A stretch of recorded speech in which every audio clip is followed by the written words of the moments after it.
Hello दोस्तों, क्या हाल है। तारीख आज 16 सितंबर 2024, दिन सोमवार, हिंदी तिथि त्रयोदशी। और आइए बात करते हैं आज के मुख्य समाचार में देश भर की तमाम बड़ी खबरों पर नजर डालते हैं। देखिए, आज के दिन को वर्ल्ड ओजोन डे यानी कि विश्व ओजोन दिवस के रूप में मनाया जाता है। सबसे पहले इस दिवस को मनाने की शुरुआत 1995 से हुई थी। चलिए आगे बढ़े खबरों में। देखिए, एक तो आज 16 सितंबर को मुस्लिम भाई लोगों का एक त्योहार है, ईद ए मिलाद। इसके चलते देश के कई राज्यों में बैंकों वगैरह की छुट्टियां भी रहने वाली है। देखिए, आप किन किन राज्यों में छुट्टियां रहेगी आज बैंकों की, तो गुजरात, मिजोरम, कर्नाटक, तमिलनाडु, उत्तराखंड, आंध्र प्रदेश, तेलंगाना, मणिपुर, जम्मू कश्मीर, केरल, उत्तर प्रदेश, नई दिल्ली, छत्तीसगढ़ और झारखंड राज्यों में आज बैंक हॉलिडे रहेगा। हालांकि महाराष्ट्र में ये बैंक हॉलिडे की तारीख को बदल दिया है। अब परसों 18 तारीख को रहेगा महाराष्ट्र में अवकाश, है ना। और आज ईद मिलाद उन नबी के त्योहार के मौके पर देश भर में कई राज्यों में जुलूस वगैरह भी निकाले जाएंगे। सरकार ने इसकी भी गाइडलाइन जारी की है। चलिए आगे बढ़े खबरों में। देखिए, आप प्रधानमंत्री नरेंद्र मोदी ने झारखंड के टाटा नगर में 6 वंदे भारत ट्रेनों को हरी झंडी दिखाई और तकरीबन 660 करोड़ लागत की कई नई रेल परियोजनाओं का उद्घाटन भी किया। पीएम झारखंड के जमशेदपुर में पहुंचे। यहाँ बोले कि झारखंड के 3 दुश्मन हैं, जेएमएम, आरजेडी और कांग्रेस। राजद बदला ले रही है, कांग्रेस को विकास से मतलब नहीं। तो कुछ इस तरह से राजनीतिक भाषण भी दिया पीएम मोदी ने। लेकिन अच्छी बात यह रही कि झारखंड राज्य को 600 करोड़ रुपए की योजनाओं की सौगात में मिली है। पीएम आवास योजना के भी तकरीबन 32,000 लाभार्थियों को स्वीकृति पत्र जारी किए गए और उनकी पहली किस्त भी जारी की। मतलब 32,000 से ज्यादा लोगों के प्रधानमंत्री आवास योजना के तहत मकान बनाने के आवेदन स्वीकार कर लिए गए और उनके घरों के निर्माण के लिए 32 करोड़ की पहली किस्त भी जारी हुई। इसके अलावा भी दोस्तों पीएम मोदी ने कई और सौगात दी हैं, जिनकी डिटेल्स भी आप देख सकते हैं, किन किन नई योजनाओं का उद्घाटन किया। और फिर दोस्तों यहाँ झारखंड जमशेदपुर से प्रधानमंत्री सीधा 3 दिन के दौरे पर गुजरात पहुंच चुके हैं। यहाँ गुजरात गांधीनगर के वडसर में एयरफोर्स के नए ऑपरेशन कॉम्प्लेक्स का उद्घाटन भी किया। और आज गुजरात अहमदाबाद में 8,000 करोड़ की नई परियोजनाओं का शिलान्यास भी करेंगे पीएम मोदी। आज सुबह अहमदाबाद के गांधीनगर में पीएम सूर्य घर मुफ्त बिजली योजना के लाभार्थियों से संवाद यानी बातचीत करेंगे। और इसके बाद गांधीनगर में ही महात्मा मंदिर के 4थे वैश्विक नवीकरणीय ऊर्जा निवेशक सम्मेलन और एक्सपो री इन्वेस्ट का उद्घाटन भी करेंगे। वहीं दोस्तों आज हमारे देश की पहली वंदे भारत मेट्रो ट्रेन भी शुरू होने जा रही है। ये ट्रेन की शुरुआत भी गुजरात में ही होगी। ये अहमदाबाद और भुज के बीच चलेगी। आज 16 सितंबर को प्रधानमंत्री इस ट्रेन को हरी झंडी दिखाएंगे और ये हमारे देश की पहली वंदे भारत मेट्रो ट्रेन होगी, है ना। पीएम मोदी इसी मेट्रो से गिफ्ट सिटी की सैर भी करेंगे। सोमवार को सेक्टर 1 से मेट्रो रेल के दूसरे फेज के रूट का उद्घाटन भी करेंगे, है ना। तो आज कुछ यूं रहेगा पीएम मोदी का कार्यक्रम। और चलिए अब अपन आगे बढ़ते हैं खबरों में। देखिए दोस्तों, जम्मू कश्मीर में 72 घंटों के अंदर छठा एनकाउंटर हुआ। जम्मू पुंछ के बाद अब कठुआ में भी आतंकियों से मुठभेड़ जारी है। अब तक 5 आतंकी ढेर हुए, हमारे भी 2 जवान शहीद हो गए। वही खबर है हरियाणा में किसानों की महापंचायत खत्म हुई। अब 22 सितंबर को किसान भाई लोग रैली निकालेंगे। किसानों ने कहा कि सत्ता खोने से डर रही है भाजपा और हम पर गुस्सा निकाला। हरियाणा के जिंदे में किसान संगठनों ने किसान मजदूर महापंचायत की और इसमें यह निर्णय बनाया कि 22 तारीख को पिपली में महापंचायत का आयोजन किया जाएगा और सरकार के खिलाफ रैलियां भी निकालेंगे किसान भाई लोग। और वही खबर है दोस्तों, केंद्रीय मंत्री बोले कि राहुल गांधी देश के नंबर 1 आतंकवादी हैं। जगदीप धनखड़ ने भी कहा कि नेता विपक्ष की मानसिकता संविधान विरोधी है। राहुल के अमेरिका में दिए बयानों पर अब कुछ विवाद पैदा हो रहे हैं और ये इस तरह से राजनीतिक आरोप प्रत्यारोप का सिलसिला चल रहा है। और देखिए, एक बड़ी दुर्घटना हो गई दोस्तों। सुबह सुबह खाटू श्याम मंदिर जा रहे एक परिवार की कार का हाईवे पर भीषण एक्सीडेंट हो गया, जिसमें 6 लोगों की जान चली गई, 3 से ज्यादा घायल हो गए। राजस्थान जयपुर कोटा हाईवे पर यह हादसा हुआ। हादसा इतना भयानक था कि सबों को क्रेन के जरिए निकाला गया। सभी के सभी ये मध्य प्रदेश के रहने वाले थे। चलिए अगली खबर देखिए। दिल्ली के मुख्यमंत्री अरविंद केजरीवाल बोले कि 17 सितंबर को वो मुख्यमंत्री पद से इस्तीफा देंगे। इसी दिन प्रधानमंत्री नरेंद्र मोदी का 74वां जन्मदिन भी है कल और इस मौके पर दिल्ली सीएम अपना रिजाइन करेंगे और इस्तीफे के बाद आम आदमी पार्टी के विधायक ही मिलकर नया मुख्यमंत्री चुनेंगे। हालांकि उन्होंने ये भी कहा कि मुख्यमंत्री का पद मनीष सिसोदिया को भी नहीं दिया जाएगा। ऐसे में सबसे बड़ा सवाल ये कि अब दिल्ली का आखिर मुख्यमंत्री कौन होगा, कौन संभालेगा दिल्ली की कमान। देखते हैं ऐसे में आम आदमी पार्टी के विधायक किस शख्स को दिल्ली का राजा चुनते हैं। फिलहाल देखिए आप अगली बड़ी खबर। अगर आपने भी बैंक से लोन ले रखा है तो महंगाई का झटका लगने वाला है, क्योंकि भारतीय स्टेट बैंक एसबीआई की तरफ से ब्याज दरें बढ़ा दी गई है। कल 15 सितंबर से ही एसबीआई की एमसीएलआर में बढ़ोतरी की गई है। एमसीएलआर यानी कि marginal cost of funds based lending rate में बढ़ोतरी हुई है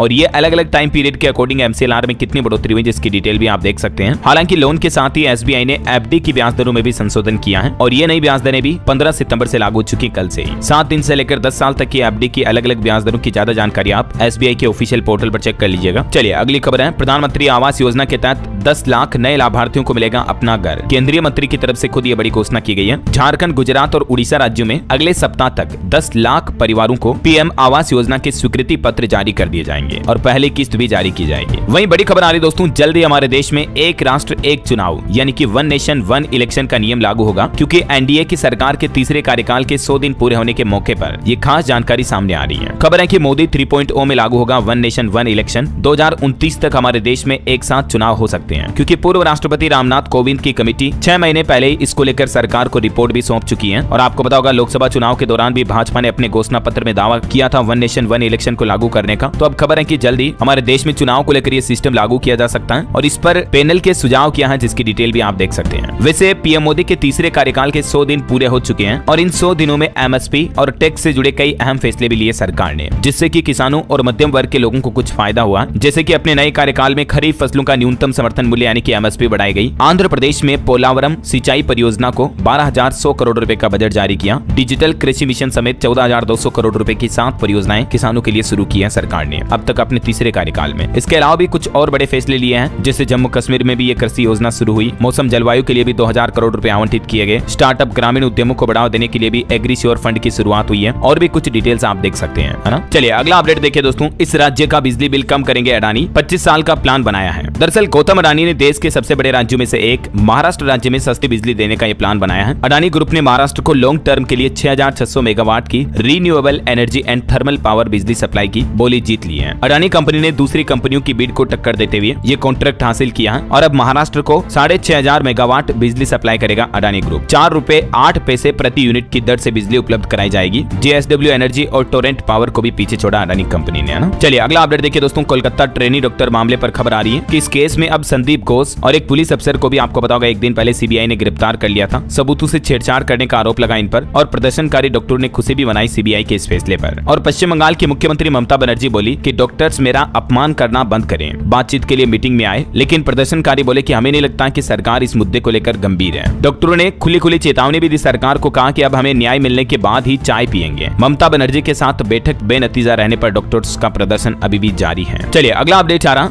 वक्फ बोर्ड संशोधन बिल पर अपना रुख साफ करें नीतीश और चिराग। कांग्रेस सांसद की तरफ से ये अल्टीमेटम दिया गया है और इसको लेकर ये ओपिनियन भी निकल कर आ रही है कि वक्फ बोर्ड में संशोधन अनिवार्य है। संविधान के समानांतर नहीं चल सकती है देश में कोई भी ऐसी संस्था। ये तस्वीर आप देख सकते हैं वक्फ बोर्ड में संशोधन के लिए धर्म गुरुओं से बातचीत करते हुए किरण रिजिजू। चलिए अगला अपडेट आ रहा दोस्तों। बदल गए यूपीआई से जुड़े नियम। आज 16 सितंबर से नए नियम लागू होने जा रहे हैं, जिसके तहत यूजर्स को कुछ नई सुविधाओं का लाभ मिलेगा। अगर आप भी गूगल पे, फोन पे, पेटीएम, भीम वगैरह किसी भी तरह के यूपीआई का इस्तेमाल करते हैं तो आपके लिए अच्छी खबर है, क्योंकि national payments corporation of India यानी कि एनपीसीआई की तरफ से यूपीआई के कुछ पेमेंट के लिए ट्रांजैक्शन लिमिट को बढ़ा दिया है और ये नए नियम आज 16 सितंबर से लागू होंगे। कुल मिलाकर 3 जगहों पर अब आप 5 लाख रुपए तक का पेमेंट कर पाएंगे आज से ही। जहां पहले 1 लाख रुपए तक की लिमिट थी उसको बढ़ाकर 5 लाख कर दिया है। किन किन 3 जगहों पर आपको ये छूट मिलेगी? एक तो आप यूपीआई के जरिए टैक्स पेमेंट करते हो तो 5 लाख का पेमेंट एक साथ कर पाएंगे। दूसरा, कहीं अस्पताल और educational institute, college, university, coaching institute वगैरह की फी पे करते हो तो इस दरमियान भी आपको 5 लाख एक साथ पे करने की छूट मिलेगी। इसके अलावा किसी कंपनी के आईपीओ, स्टॉक मार्केट वगैरह में इन्वेस्ट करने के लिए और आरबीआई रिटेल डायरेक्ट स्कीम के लिए भी 5 लाख रुपए तक एक साथ निवेश कर पाएंगे।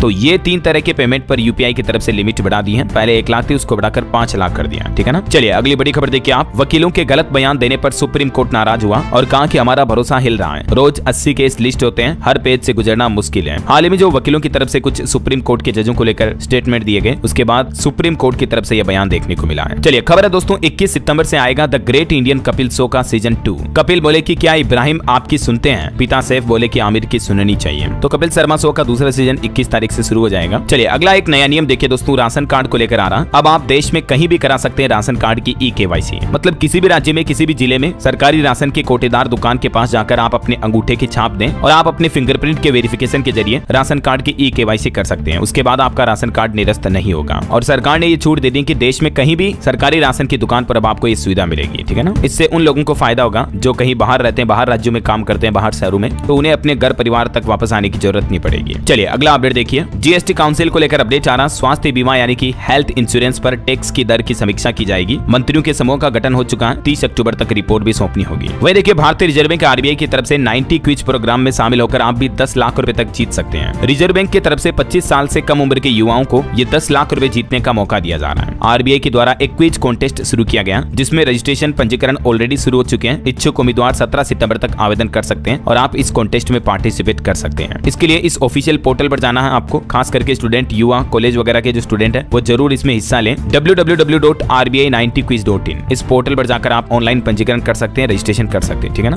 और इसमें ये टोटल 3 पुरस्कार होंगे। फर्स्ट विनर को 10 लाख, फर्स्ट रनर अप को 8 लाख और सेकंड रनर अप को 6 लाख रुपए का पुरस्कार दिया जाएगा फाइनल राउंड में, ठीक है ना। और बाकी जोनल राउंड और स्टेट राउंड भी होंगे, इनमें भी कुछ अलग अलग पुरस्कार है, देख सकते हैं आप, 5 लाख, 4 लाख, 3 लाख वगैरह वगैरह। और भी दोस्तों इस कॉन्टेस्ट से जुड़ी क्या नियम और शर्तें हैं, कैसे आप इसके लिए रजिस्टर कर सकते हैं, तो ये ट्यूटोरियल वीडियो भी आपको इस पोर्टल पर देखने को मिल जाएंगे। स्टूडेंट रजिस्ट्रेशन रजिस्ट्रेशन का सिंपल ये बटन है, इस पे आपको क्लिक करना है और आपके सामने ये रजिस्ट्रेशन फॉर्म खुल जाएगा। यहाँ पर आपको अपना राज्य वगैरह सेलेक्ट करना, फिर जिला, फिर आपके कॉलेज और स्टूडेंट नाम वगैरह, ये फॉर्म फिलअप करके आप इसमें कॉन्टेस्ट में पार्टिसिपेट कर सकते हैं। इसके बारे में डिटेल मैंने आपको पहले भी बताई थी वैसे, लेकिन अभी लास्ट डेट नजदीक है, कल ही है लास्ट डेट, तो इसलिए मैं आपको रिमेंबर करवा रहा हूँ। ओके, और चलिए आगे बढ़ते हैं खबरों में। देखिए आरबीआई की तरफ से आंकड़े भी जारी किए गए। भारत के फॉरेक्स रिजर्व यानी कि विदेशी मुद्रा भंडार में अच्छा खासा इजाफा हुआ है। 2024 में 66 अरब डॉलर की बढ़ोतरी हुई है, जो कि इंडिया की इकोनॉमी के लिए एक अच्छा संकेत है। चलिए अगली खबर देखिए दोस्तों, देश के हर डॉक्टर का बनेगा विशिष्ट पहचान पत्र और इसके लिए पंजीकरण भी शुरू हो चुके हैं। मतलब जैसे हमारा आधार कार्ड, पैन कार्ड होता है, यूनिक नंबर होता है उसमें सभी लोगों का, ठीक ऐसे ही अब हमारे देश के सभी डॉक्टर्स की भी एक विशिष्ट पहचान होगी। और ना सिर्फ डॉक्टरों के लिए बल्कि देश में जो मेडिकल प्रैक्टिस करने वाले स्टूडेंट हैं, अप्रेंटिसशिप वगैरह कर रहे हैं, उन स्टूडेंट के लिए भी यहाँ पंजीकरण यानी कि रजिस्ट्रेशन करवाना जरूरी होगा। ये सरकार की तरफ से निर्देश जारी किया गया। देश भर के डॉक्टरों के लिए नया नियम, सरकारी आदेश जारी हुआ और इस तरह से अब हर डॉक्टर की यूनिक आईडी होगी। एनएमसी यानी कि नेशनल मेडिकल कमीशन के पोर्टल पर रजिस्ट्रेशन करना होगा और इससे ये भी पता चल पाएगा कि देश में कुल कितने डॉक्टर हैं, उनके पास कौन सी डिग्री है और कई जो झोला छाप फर्जी डॉक्टर होते हैं उनका भी खुलासा हो पाएगा सरकार के इस नए सिस्टम से। तो एनएमआर पोर्टल पर डॉक्टरों के लिए रजिस्ट्रेशन की प्रोसेस क्या होगी देख सकते हैं आप। ये 3 डॉक्यूमेंट जरूरी होंगे, आधार कार्ड, एमबीबीएस सर्टिफिकेट और उनका प्रैक्टिस सर्टिफिकेट। फिर इसको वेरीफाई कौन करेगा? स्टेट मेडिकल काउंसिल, संबंधित कॉलेज, इंस्टीट्यूट और नेशनल मेडिकल कमीशन डॉक्टरों का वेरिफिकेशन करेगा कि हाँ ये डॉक्टर सही है वगैरह वगैरह ना। ये नेशनल मेडिकल रजिस्टर की जरूरत क्यों पड़ी, इसके बारे में कुछ और डिटेल जानकारी आप देख सकते हैं स्क्रीन पर। ओके, और चलिए अगला अपडेट देखिए आप। अयोध्या राम मंदिर में दिखाई जाएगी पूरी हनुमान कथा। 3D से 7D तकनीक का इस्तेमाल होगा इसमें। अयोध्या के राम कथा संग्रहालय में भगवान हनुमान को समर्पित एक नई गैलरी आधुनिक तकनीक से बनाई जाएगी, जिसमें आपको 3D ही नहीं बल्कि 4D, 5D, 6D, 7D तक आकर्षक फिल्म देखने को मिलेगी, है ना। चलिए अगली खबर देखिए, महंगाई का झटका। लहसुन 500 तो हरी मिर्च ने भी शतक लगाया, यानी कि 100 के पार पहुंच चुकी है। आजकल लोगों की जेब ढीली हो रही है क्योंकि काफी चीजें, सब्जियां वगैरह महंगी हो चुकी है। कुछ अलग अलग तरह की वेजिटेबल्स के रेट्स भी आप देख सकते हैं स्क्रीन पर। मंडी भाव ही काफी ज्यादा चल रहे हैं अभी। ये टेबल में देखिए आप 20 दिन पहले क्या रेट थे और अभी आज की तारीख में क्या रेट चल रहे हैं। मतलब किचन का तो महंगाई का खर्चा और ज्यादा बढ़ गया। आप जरा देखिए, सरकार को जरूर आम आदमी को महंगाई से राहत देने के लिए कुछ अच्छे कदम उठाने चाहिए। मौसम समाचार में देखिए आप, अभी भी देश के कई राज्यों में बाढ़ जैसे हालात चल रहे हैं। दिल्ली मुरादाबाद हाईवे पर भी 2 फीट तक पानी भर गया। मध्य प्रदेश के 10 और राजस्थान के 8 जिलों में आज भी तेज बारिश का अलर्ट है। देखिए फटाफट से कुछ राज्यों के मानसून अपडेट। मध्य प्रदेश में सितंबर का तीसरा मजबूत सिस्टम एक्टिव हुआ। 4 संभाग में बारिश का अलर्ट है। अगले 3 दिन भारी बारिश होगी। राजस्थान में भी 2 दिन बाद 8 जिलों में तेज बारिश की चेतावनी। जयपुर, जोधपुर, कोटा, उदयपुर में गर्मी बढ़ी। अब तक राजस्थान में 61% ज्यादा बारिश हुई। और बिहार का मानसून अपडेट देखिए, आज भी पटना समेत 32 जिलों में बारिश का अलर्ट है। 2 दिन तक पूरे प्रदेश में एक्टिव रहेगा मानसून। आकाशीय बिजली भी गिर सकती है, तो जरा सावधान रहिएगा। इधर उत्तर प्रदेश में देखिए दोस्तों, पीलीभीत में बाइक सवार 2 युवक भी भागे, गोताखोरों ने बचाया। यूपी में मेरठ के हालात भी देखिए दोस्तों, 17 घंटे से रेस्क्यू ऑपरेशन जारी है। अब तक 10 से ज्यादा लोगों की जान जा चुकी है। 45 भैंसे और 11 बकरियों की भी मौतें हो गई। इतने ज्यादा बाढ़ के हालात चल रहे मेरठ में भी। वहीं पंजाब में भी देखिए दोस्तों, 4 जिलों में बूंदाबांदी की संभावना है। 24 घंटों में चंडीगढ़ समेत 3 शहरों में बारिश की चेतावनी। झारखंड का मानसून अपडेट देखिए, 6 जिलों में बारिश का रेड अलर्ट। 70 किलोमीटर प्रति घंटा की रफ्तार से तेज हवाएं भी चल सकती हैं, तो जरा सावधान रहिएगा। वहीं हरियाणा में भी देखिए दोस्तों, 10 शहरों में बारिश का अलर्ट है। पानीपत, पंचकुला में बूंदाबांदी हुई। 18 तारीख तक मौसम ऐसा ही रहने वाला है। और भी अगले 24 घंटों के दौरान मौसम की संभावित गतिविधियां क्या रह सकती हैं, तो ये डिटेल आप देख सकते हैं। आज 16 सितंबर को देश के 9 राज्यों में 7 सेंटीमीटर बारिश का अनुमान है। मतलब अच्छी खासी बारिश हो सकती है इन राज्यों में। अच्छा, हमारे भारत के अलावा अंतर्राष्ट्रीय न्यूज पर भी बड़ी खबर आ रही देखिए आप। चीन के संगाई में एक शक्तिशाली तूफान बेबीनका का खतरा मंडराया हुआ है। 75 साल में ये सबसे ताकतवर तूफान आ रहा चाइना में। और एक तूफान मंडरा रहा है यागी तूफान। म्यांमार, वियतनाम और लाओस को मानवीय सहायता भी भेजी इस तूफान से प्रभावित लोगों के लिए भारत सरकार की तरफ से। ये देख सकते हैं आप तस्वीरें। चलिए दोस्तों, अब अपन सराफा बाजार पर नजर डालते हैं। देखिए बीते 1 महीने के दौरान सोना 3400 रुपए तक महंगा हुआ और मार्केट एक्सपर्ट का यह अनुमान है कि सोना एक बार फिर से नया रिकॉर्ड बना सकता है। हालांकि कल संडे था तो सोने चांदी के रेट में कोई खास बदलाव हुआ नहीं है, मार्केट क्लोज था, तो इसलिए जो कल रेट मैंने आपको बताए थे वही चल रहे हैं, ठीक है ना। और चलिए मार्केट की बात हो रही है तो साथ के साथ ये भी देख लेते हैं कि आज बाजार की चाल कैसे रहेगी, क्योंकि 2 दिन की क्लोजिंग के बाद आज स्टॉक मार्केट खुलने जा रहा, तो शेयर बाजार पर कई फैक्टर्स का असर देखने को मिलेगा। यूएस फेड के फैसलों पर भी निवेशकों की नजर रहेगी। वैसे निवेशकों के लिए अच्छी खबर यह कि इस सप्ताह बाजार में अच्छी चहल पहल रहेगी। 14 शेयरों की लिस्टिंग होगी और निवेश के लिए 5 नए आईपीओ भी ओपन होंगे। बजाज हाउसिंग फाइनेंस का आईपीओ भी आज शेयर मार्केट में एंट्री होगा, लिस्ट होगा मतलब। और आज से 2 नई कंपनियों के आईपीओ भी ओपन हो रहे हैं। आर्केड डेवलपर्स और नॉर्दर्न आर्क कैपिटल में निवेश करने का मौका होगा। मिनिमम 14,080 रुपए का इन्वेस्टमेंट करवाएंगे। वहीं मार्केट के कुछ अपडेट्स भी बता दूं आपको। आईआरसीटीसी और जोमेटो में एक बड़ी डील हुई है। 100 से ज्यादा रेलवे स्टेशनों पर ये फूड सर्विस शुरू करेगी जोमेटो कंपनी, तो इसके स्टॉक पर भी आज आप नजर रखिएगा। और एक रेलवे पीएसयू को भी 19 करोड़ 70 लाख रुपए का नया ऑर्डर मिला है। 2 साल में इस स्टॉक ने 335% तक का रिटर्न दिया, तो ये भी शेयर आज फोकस में रहेगा मार्केट ओपन होने के बाद। रेलवे पीएसयू रेलटेल का स्टॉक और 1 साल में 110% रिटर्न देने वाली एक कंपनी पर भी बड़ी खबर आई है। सोमवार को इसका शेयर भी फोकस में रहेगा, गुड लक इंडिया शेयर, ठीक है। और भी दोस्तों दोस्तों कल से ही मैंने डीएलएस न्यूज पर एक नई सीरीज शुरू की है, आप चैनल पर जाकर देखिएगा। अब मैं आपको हर रोज एक नई कंपनी के स्टॉक एनालिसिस के बारे में बताऊंगा और all over stock market, bank Nifty, Nifty 50, Sensex, इन इंडेक्स के डेली एनालिसिस अपडेट भी आपको डीएलएस न्यूज चैनल पर देखने को मिलेंगे। कल मैंने एसबीआई का स्टॉक एनालिसिस शेयर किया था, आप में से काफी भाई बंधु ने कमेंट किया कि यस डीएलएस भाई ये सीरीज रेगुलर रखो, तो कल से ही शुरू की है मैंने। अब मैं डेली आपको दिन में अलग अलग कंपनियों के स्टॉक एनालिसिस और मार्केट के न्यूज अपडेट्स बताता रहूंगा, ठीक है ना। चलिए अब अपन आगे बढ़ते हैं खबरों में। देखिए खबर, ओडिशा राज्य में 17 सितंबर को यानी कल स्कूल बंद रहेंगे। पीएम मोदी के कार्यक्रम के लिए भुवनेश्वर में छुट्टी का ऐलान किया। कल प्रधानमंत्री का बर्थडे भी है, जन्मदिन। और टेक न्यूज से बड़ी खबर देखिए, चैट जीपीटी के ओपन एआई ने एक नया मॉडल रोल आउट किया है। स्ट्रॉबेरी एआई के नाम से ये मॉडल रिवील किया कंपनी ने, जिसमें आपको चैट जीपीटी से कुछ एडवांस चीजें देखने को मिलेगी, जैसे मैथमेटिक्स, कोडिंग, साइंस मॉडल वगैरह ये सोल्व कर पाएंगे आप। और वहीं भारतीय वैज्ञानिकों का एक कमाल देखिए आप, भारत के वैज्ञानिकों ने युद्ध के दौरान दुश्मन की निगरानी और टो लेने के लिए एक सौर विमान का आविष्कार किया है। और इस विमान की खासियत ये है दोस्तों कि ये 90 दिन तक हवा में रह सकता है, मतलब बिना कोई फ्यूल के, बैटरी वगैरह चार्ज किए बगैर भी 90 दिन तक ये हवा में रह सकता है, क्योंकि सौर विमान आई है और इससे दुश्मनों पर नजर रखी जा सकेगी, है ना। वहीं भारतीय सेना के लिए एक और अच्छी खबर है, अगले महीने वायुसेना में शामिल होगा पहला LCA तेजस MK-1A विमान भी। इसके सॉफ्टवेयर में भी कुछ बदलाव किया, इससे हमारी इंडियन एयरफोर्स की ताकत और बढ़ेगी। चलिए खबर है, ग्लोबल बायो इंडिया का सफलतापूर्वक समापन हुआ।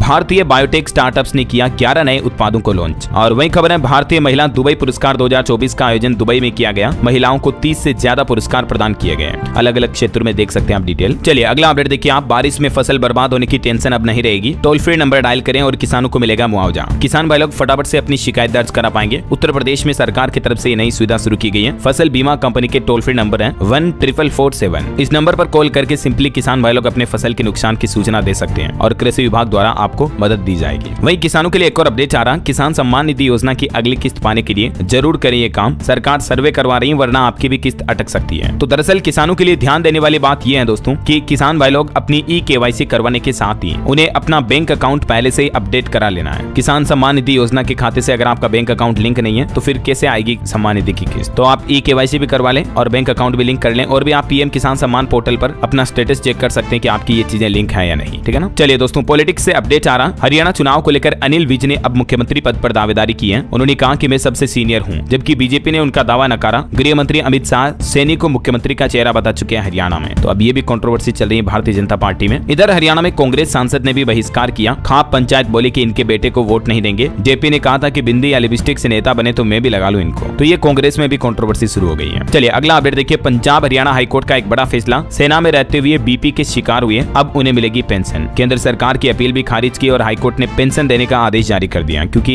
एक व्यक्ति सेना में सेवा करते समय ब्लड प्रेशर का शिकार हो गया था तो उसे विकलांगता पेंशन का हकदार माना जाएगा। ये पंजाब हरियाणा हाईकोर्ट की तरफ से महत्वपूर्ण फैसला सुनाया गया है ना। चलिए अगला अपडेट देखिए, तीर्थ यात्रियों के लिए अच्छी खबर है, केदारनाथ धाम में बढ़ेगी सुविधाएं, हर दिन 70,000 भक्त कर सकेंगे हेलीकॉप्टर से सफर। उत्तराखंड सरकार आज से ही 8 हेलीकॉप्टर कंपनियों की नियमित उड़ान सेवा शुरू करने जा रही है केदारनाथ धाम में, है ना। चलिए स्टूडेंट छात्र छात्राओं के लिए बड़ी अच्छी खबर आ रही है, सेंट्रल सेक्टर स्कॉलरशिप यानी छात्रवृत्ति के लिए आवेदन की अंतिम तारीख को सरकार ने 31 अक्टूबर तक बढ़ा दिया है। तो तब तक आप नेशनल स्कॉलरशिप पोर्टल पर जाकर, जो कि ऑफिशियल वेबसाइट है, इस पर जाकर स्टूडेंट आवेदन कर सकते हैं 31 अक्टूबर तक, ठीक है ना। ये इसका ऑफिशियल पोर्टल है, गूगल में आप ये लिखोगे तो सर्च में आ जाएगा और यहाँ पर स्टूडेंट, इंस्टीट्यूशन, ऑफिसर्स, पब्लिक, इसके लिए आप रजिस्ट्रेशन करना चाहते हो, सिंपली उस पर क्लिक करके आप छात्रवृत्ति के लिए फॉर्म भर सकते हैं। चलिए अगला अपडेट देखिए, सिम कार्ड खरीदने के नियम भी बदल चुके हैं। एयरटेल, जियो, BSNL, वोडाफोन आइडिया यूजर्स ध्यान दें, दरअसल अब आपके सिम कार्ड खरीदने के लिए कोई भी फिजिकल डॉक्यूमेंट, फिजिकल पेपर ले जाने की जरूरत नहीं पड़ेगी, क्योंकि दोस्तों DOT यानी कि डिपार्टमेंट ऑफ टेलीकम्युनिकेशंस की तरफ से यूजर्स के लिए नया सिम कार्ड खरीदने की प्रक्रिया को आसान बना दिया। दूरसंचार विभाग ने सिम कार्ड खरीदने के नियमों में यह बदलाव इसलिए किया है ताकि यूजर्स के डॉक्यूमेंट के साथ दुकानदार जो ये सिम कार्ड बेचने वाले होते हैं ये छेड़खानी ना करें, ये संभावना ही खत्म हो जाएगी। इसलिए अब DOT यानी दूरसंचार विभाग की तरफ से सिम कार्ड खरीदने की पूरी प्रक्रिया को पेपरलेस बना दिया। यानी अब आप नया सिम कार्ड खरीदना चाहते हैं ना, तो कंप्लीट डिजिटली वेरिफिकेशन के बाद आपको सिम कार्ड मिल जाएगा। ये देख सकते हैं आप, DOT की तरफ से ट्वीट भी किया गया, no paper work, SIM card with KYC। चलिए अगला अपडेट आ रहा दोस्तों, रेल यात्रियों के लिए बड़ी खबर देखिए, नकली टिकटों पर अब लगाम लगेगी। TTE कर्मचारी तुरंत पहचान कर पाएंगे। भारतीय रेलवे ने अपने मोबाइल ऐप में एक नया फीचर जोड़ा है, जिसकी मदद से TTE उस टिकट को स्कैन करके तुरंत पहचान लेगा कि ये टिकट कहीं नकली तो नहीं है ऐसा, क्योंकि कई यूजर इस तरह का फर्जीवाड़ा भी करते हैं। चलिए खबर है दोस्तों, दिल्ली के बाद अब एक और राज्य में भी शुरू हुआ प्रीमियर लीग। मुख्यमंत्री की मौजूदगी में उत्तराखंड झारखंड राज्य में भी उत्तराखंड प्रीमियर लीग का उद्घाटन किया गया क्रिकेट प्रतिभाओं को आगे बढ़ाने के लिए। वहीं बड़ी अच्छी खबर देखिए, इस राज्य की महिलाओं के लिए शुरू हुई नई योजना, हर साल मिलेंगे 10-10 हजार रुपए। जैसे मध्य प्रदेश सरकार की लाडली बहना योजना चलती है ना, वैसे उड़ीसा राज्य सरकार की तरफ से भी महिलाओं के लिए मुख्यमंत्री सुभद्रा योजना की शुरुआत की गई है और इस योजना के तहत हर साल महिलाओं को 10-10 हजार रुपए दिए जाएंगे खाते में। कौन कौन महिलाएं इसके लिए पात्र होगी, इसके लिए कुछ नियम और शर्तें भी तय की है सरकार ने, जिसकी डिटेल भी आप देख सकते हैं। उड़ीसा राज्य की महिलाओं को यह फायदा मिलेगा, है ना। चलिए अगला अपडेट देखिए आप, 30% तक की बम्पर डिस्काउंट ने बढ़ाई गाड़ियों और इलेक्ट्रॉनिक प्रोडक्ट की बिक्री। हाल ही में मारुति कंपनी की तरफ से यह ऑफर निकाला गया, उसके बाद अच्छी खासी सेल्स में बढ़ोतरी देखी गई है। वही बैंकिंग न्यूज से खबर है, HDFC बैंक परिवर्तन पहल के जरिए 2025 तक 5 लाख सीमांत किसानों की आमदनी बढ़ाएगा।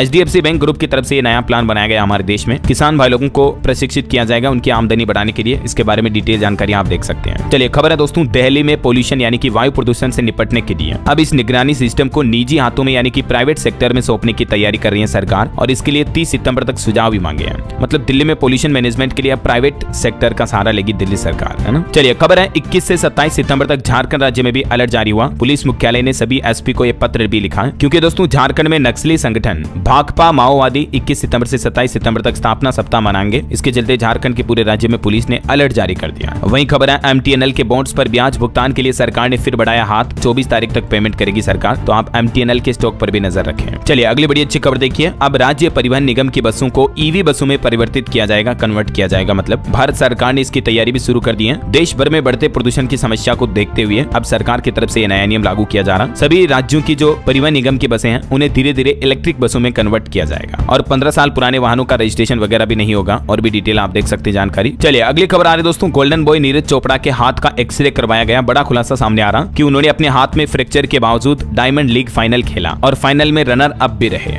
ये होता है एक डेडिकेशन, एक जुनून जो कि वाकई में नीरज चोपड़ा में है। इसी के बदौलत वो भारत के गोल्डन बॉय के नाम से मशहूर है ना। चलिए खबर आ रही दोस्तों, दिल्ली में इस साल डेंगू से पहली मौत दर्ज हुई। अब तक 650 से ज्यादा मामले भी सामने आए हैं। वहीं खबर है, सिक्किम सरकार की घोषणा, नाथुला में 1000 वाहनों की पार्किंग बनाई जाएगी, इससे टूरिस्ट को बढ़ावा मिलेगा। और चलिए दोस्तों फटाफट से कुछ और स्टेट न्यूज अपडेट देख लेते हैं। देखिए राजस्थान में 765 kV ट्रांसमिशन लाइन का काम शुरू हुआ। 2000 करोड़ का ये प्रोजेक्ट है, 2 साल में पूरा होगा। उदयपुर, चित्तौड़गढ़, प्रतापगढ़ से MP के नीमच होकर मंदसौर पहुंचेगी ये लाइन। और खबर है, मध्य प्रदेश में सरकार के 9 महीने पूरे होने के मौके पर कांग्रेस ने 9 सवाल पूछे। PCC चीफ ने लिखा कि लाडली बहनों को पक्के आवास और 450 में गैस सिलेंडर कब मिलेंगे। वैसे मध्य प्रदेश के मुख्यमंत्री डॉक्टर मोहन यादव ने भी किसानों के लिए देखिए दूध उत्पादन बढ़ाने के लिए किसान भाई लोगों को बोनस देने की घोषणा की है। डॉक्टर मोहन यादव ने सांची दुग्ध संघ में कर्मचारियों के साथ चर्चा भी की। और MP इंदौर के एक लड़के की प्रेरणादायक खबर देखिए आप, युवाओं के लिए मोटिवेशन देने वाली है। मध्य प्रदेश इंदौर के नमन का कमाल, ऐसा AI बनाया कि सैन फ्रांसिस्को से बुलावा आया। ये AI मिनटों में लाखों फाइल्स को पढ़ लेता है। इंदौर के नमन मुनोत इनका नाम है। ये टेक्नोलॉजी के दिग्गजों और स्टार्टअप के सामने अपने AI इनोवेशन को पेश करेंगे। 12 से 24 सितंबर तक ये टेक्नोलॉजी इनोवेशन होने जा रहा सैन फ्रांसिस्को में, है ना। चलिए अगली खबर देखिए, छत्तीसगढ़ में ब्रिज मोहन बोले कि सीमेंट कंपनियों ने 45 रुपए दाम घटा दिए हैं। उन्होंने कहा कि छत्तीसगढ़ में 50 रुपए बढ़ाने का विरोध का असर देखा गया तो अब वापस पुरानी दरें लागू होगी, है ना। और वहीं दोस्तों आने वाली विश्वकर्मा जयंती पर भी छत्तीसगढ़ सरकार श्रमिकों को 49 करोड़ 43 लाख रुपए जारी करेगी। रायपुर में 17 सितंबर को श्रमिक सम्मेलन का आयोजन भी होगा, कई मजदूरों को पैसा मिलेगा। छत्तीसगढ़ के मुख्यमंत्री विष्णुदेव साय और श्रम मंत्री लखन लाल देवांगन इस सम्मेलन में शामिल भी होंगे और श्रम विभाग विश्वकर्मा जयंती के मौके पर विशेष कार्यक्रम का आयोजन भी करे जा रहा है। इसके तहत 49 करोड़ रुपए ट्रांसफर किए जाएंगे श्रमिकों के खातों में। किन किन श्रमिकों को इसका लाभ मिलेगा तो इसकी डिटेल भी आप देख सकते हैं स्क्रीन पर। वहीं खबर है, छत्तीसगढ़ दुर्ग में स्वाइन फ्लू से एक और मौत हो गई। अब तक 6 लोगों की जान गई, 6 मरीजों का इलाज चल रहा है। और खबर देखिए 16 सितंबर को आज रायपुर दुर्ग विशाखापट्टनम वंदे भारत एक्सप्रेस ट्रेन का भी शुभारंभ होगा। PM मोदी वीडियो कॉन्फ्रेंसिंग के जरिए गुजरात से यहाँ इस ट्रेन को हरी झंडी दिखाएंगे। चलिए अगली खबर देखिए दोस्तों, यूपी से कुछ अपडेट। उत्तर प्रदेश के मुख्यमंत्री योगी आदित्यनाथ ने यूपी में आजकल भेड़िया प्रभावित क्षेत्र बहराइच का दौरा किया और यहाँ योगी बोले कि भेड़िया हमला करता दिखे तो गोली मार दो। 27 पीड़ित परिवारों से मिले, एक बच्ची को गोद में उठाकर दुलारा, चॉकलेट भी खिलाई, देख सकते हैं आप। और एक घटना हो गई दोस्तों, लखनऊ के हरदोइया बाजार में 6 गैस सिलेंडर ब्लास्ट हो गए। भीषण आग से पूरे इलाके में दहशत का माहौल फैल गया, ये देख सकते हैं आप तस्वीरें भी। वही दोस्तों मुख्यमंत्री योगी आदित्यनाथ ने कैबिनेट की बैठक भी की और इसमें अधिकारियों से बोले कि लव जिहाद, छेड़खानी और चेन स्नेचिंग हुई तो बीट सिपाही और डिप्टी SP नापे जाएंगे। हर पर्व शांति से निपटना चाहिए। योगी ने कहा कि माताओं, बहनों और बेटियों की सुरक्षा ही हमारी शीर्ष प्राथमिकता में से एक है। CM योगी ने अफसरों को सख्त चेतावनी देते हुए कहा, जन शिकायतों की मिथ्या रिपोर्ट लगाई तो भी कार्रवाई होना तय है। वही देखिए यूपी प्रयागराज में भी हाईटेक सुविधा शुरू की गई है। हाउस टैक्स जमा कराने पर अब 10 की जगह 12.5% की छूट मिलेगी सीधी। प्रयागराज नगर निगम की तरफ से ये ऑफर निकाला गया। और खबर है दोस्तों, अब उत्तर प्रदेश के सरकारी अस्पतालों का स्टाफ भी बोलेगा मे आई हेल्प यू। ये नया आदेश जारी हुआ है। यूपी के सभी सरकारी अस्पतालों के लिए नया नियम लागू कर दिया योगी सरकार ने। बेहतर व्यवहार से स्वास्थ्य सेवा की छवि सुधरेगी, सीएम ने ये कहा। अब स्टाफ, नर्स वगैरह सब लोगों से विनम्रता से बातचीत करेंगे, है ना। और देखिए, यूपी वाराणसी बीएचयू में 500 नर्सिंग स्टाफ का विरोध प्रदर्शन देखने को मिला। बोले कि 10 घंटे ड्यूटी करा रहे हैं। 17 बेड का जिम्मा एक लोग पर है। वर्कलोड में साथी को हार्ट अटैक भी आ गया। उसके बाद ये विरोध देखा गया। सीएम योगी ने गोरखपुर में संबोधन में कहा कि भारतीय संस्कृति सबसे पुरानी है, जनता के महत्व को ऊपर रखना ही एक लोकतंत्र है। चलिए बिहार के कुछ अपडेट देखिए दोस्तों। बिहार के इस जिले में जल्द बनेगा नया एयरपोर्ट। केंद्र सरकार को भेजा गया 3 जगहों का प्रस्ताव। जी हां, बिहार वासियों के लिए अच्छी खबर है। भागलपुर जिले में ये नए एयरपोर्ट बनाने के लिए जमीन भी मिल गई है। वहीं अच्छी खबर देखिए, बिहार में नौकरियों की भी बाहर आने वाली है। स्वास्थ्य विभाग में जल्द ही 46,000 नई भर्तियां शुरू की जाएगी। और एक दुर्घटना हो गई बिहार में। देखिए, करंट लगने से एक ही परिवार के 18 लोग झुलस गए। अररिया में 200 घरों का फ्रिज जल गया, कूलर, पंखा वगैरह भी जल गए। हाई वोल्टेज तार की चपेट में आने से यह दुर्घटना हुई। वहीं देखिए, बिहार के गया में नदी के घाटों पर पिंडदानियों के लिए व्यवस्था की जाएगी। सुरक्षा में 5000 से ज्यादा पुलिसकर्मी तैनात किए गए हैं। 17 सितंबर से शुरू हो रहे पितृपक्ष मेले के लिए ये तैयारियां शुरू हो चुकी है, देख सकते हैं आप। और रेलवे से भी बिहार वासियों के लिए अच्छी खबर है दोस्तों। आज से शुरू हुई टाटा पटना वंदे भारत ट्रेन। प्रधानमंत्री नरेंद्र मोदी ने इसका उद्घाटन किया। 6 घंटे में अब आप भागलपुर से हावड़ा पहुंच पाएंगे। 7 घंटे में पटना से टाटा नगर सीधा। बिहार वासियों को कुल 3 नई वंदे भारत एक्सप्रेस ट्रेन की सौगात मिली है, जिनमें से 5 ट्रेनें गया होकर जाएगी। और एक खबर है कि दरभंगा से भी अजमेर के दोराई तक चलेगी छठ स्पेशल ट्रेन। 9 नवंबर से 28 दिसंबर तक इसका परिचालन होगा। हर शनिवार दरभंगा से खुलेगी ये ट्रेन। वही देखिए, बिहार पटना में सरकार का प्लान, हेरिटेज होटल में बदलेगा 100 साल पुराना सुल्तान पैलेस। और खबर है दोस्तों, बिहार राज्य स्थानीय निकाय कर्मचारी संघ का सम्मेलन हुआ। लोगों की गंदगी उठाने वाले सफाई कर्मियों पर सरकार ध्यान नहीं दे रही है, ये कहना कर्मचारी संगठन का। अब राज्य स्तर पर आंदोलन करने की चेतावनी भी दी है। चलिए अगला अपडेट देखिए आप। चंडीगढ़ में अंतरराष्ट्रीय यात्रियों के लिए टीकाकरण की सुविधा शुरू हुई। पोलियो प्रभावित देशों के लिए अनिवार्य होगा ये टीकाकरण। पासपोर्ट के साथ रिपोर्ट लाना भी जरूरी होगा।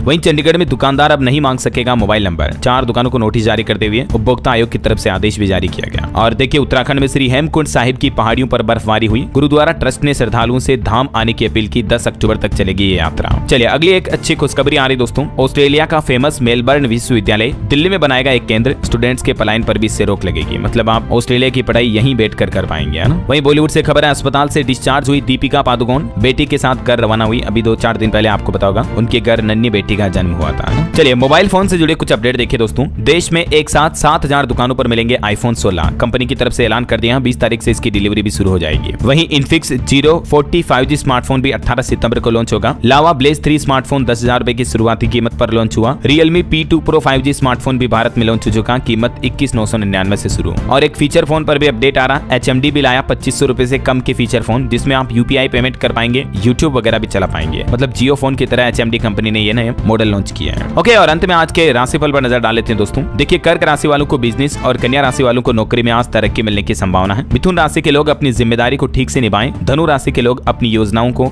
दूसरों को ना बताएं। और ये जो आज तीसरा सप्ताह सितंबर का शुरू होने जा रहा, 8 राशियों के लिए काफी अच्छा रहेगा। मेष, वृश्चिक, धनु राशि वाले नौकरी पेशा लोगों के लिए आने वाले 7 दिन काफी अच्छे होंगे। वहीं मकर, कुंभ, मीन और मेष राशि में चंद्रमा रहेगा तब तक, तो इस राशि के लोगों को भी अच्छा लाभ मिलेगा। ओके, और अंत में आज का सुविचार देख लेते हैं। देखिए, आत्मविश्वास और उत्साह नहीं होगा तो निराशा बनी रहेगी। इनकी वजह से ही जीवन में आनंद बना रहता है। इसलिए जीवन में अपने लक्ष्य को, गोल को पाने के लिए हमेशा कुछ न कुछ टारगेट बनाए रखें और उस पर अपने आप में विश्वास करें। उत्साह, जिज्ञासा, क्यूरियोसिटी होनी चाहिए एक किसी भी चीज को पाने की, जिसे कहते हैं ना, तलब होनी चाहिए एक। बाकी सभी के जीवन में अच्छा बुरा समय तो आते जाता रहता है। हमें मुश्किलों से हार नहीं माननी है और असफल होने के बाद भी फिर से सकारात्मक सोच के साथ कोशिश करनी चाहिए, तो सफलता जरूर मिलती है।